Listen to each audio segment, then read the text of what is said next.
Sam Robson hit his second 100 in 2 innings as he continued his sensational run of early season scores on the opening day of Middlesex's LV County Championship match at Edgbaston with Warwickshire, a day dominated by the visitors. Chris Rogers won the toss for them and batted, hoping for more of the same from him and his partner Robson from their last innings against Surrey, where the pair put on a record-breaking 259-run opening stand.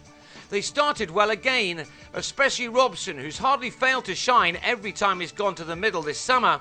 He may not have been your first choice when picking a fantasy cricket team at the start of the summer, but such has been his form thus far, he is now an obvious choice. For one reason or another, Warwickshire were missing a number of their first choice bowlers, but they did have Boyd Rankin, who caused Rogers some discomfort with this delivery, which thumped into the batsman's elbow. After some treatment, Rogers continued, and then it was business as usual as these two Australian-born players got their side off to another splendid start, something they've done for much of the summer so far. They are two batsmen who complement each other extremely well. They saw out the opening session by putting on 85 runs, so it was with some surprise that Rogers was out for 33 after lunch, trying to reach a wide one from Rankin and edging behind. 2 balls later, and Robson recorded yet another 50, this one coming off 82 balls with 8 fours. In 7 championship innings this season, he's got to the 50 mark on 5 occasions, and by the close of this day, he'd taken his batting average into 3 figures. It wasn't all plain sailing for him, however. He did well to deflect this bumper from Rankin to the third-man boundary. And on 73, he was dropped by Clarke at slip off Tom Milnes. File that under very rare.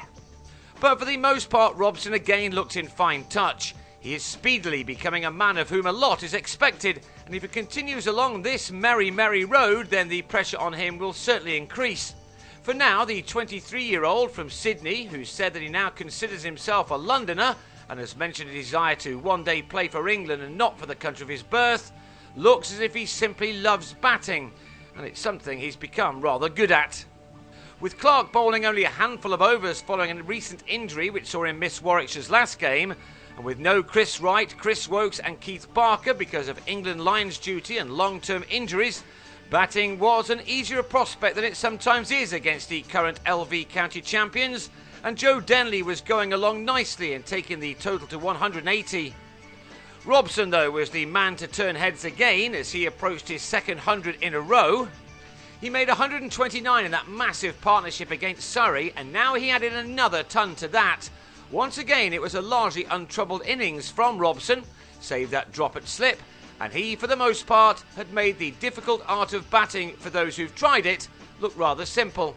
This particular 100, the 7th of his career in only 47 innings, had come from 128 balls and had included 14 fours in just more than 2.5 hours. He'd added 95 with Denley, who, having made 35 of those, was defeated by Jeetan Patel's arm ball and stumped by Tim Ambrose. David Malan made a slightly more uncomfortable start to his knock, twice edging Warwickshire debutant Tom Allen through the slips for boundary fours. The 25-year-old bowler, son of the former Glamorgan player Tony Allen, has had to wait for some time for his first-class debut, but he went through this day wicketless.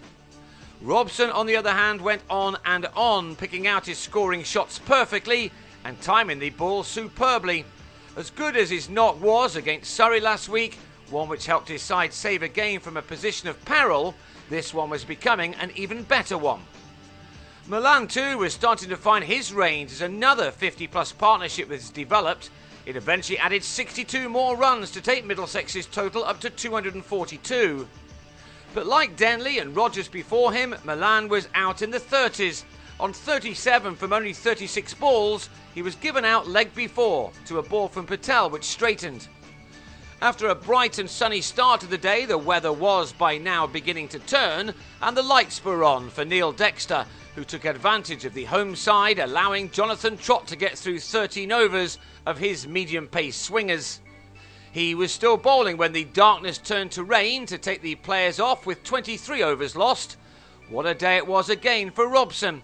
He ended on a brilliant 136 made from 214 deliveries, and that has helped his side to an impressive looking 280 for 3 at the end of day 1.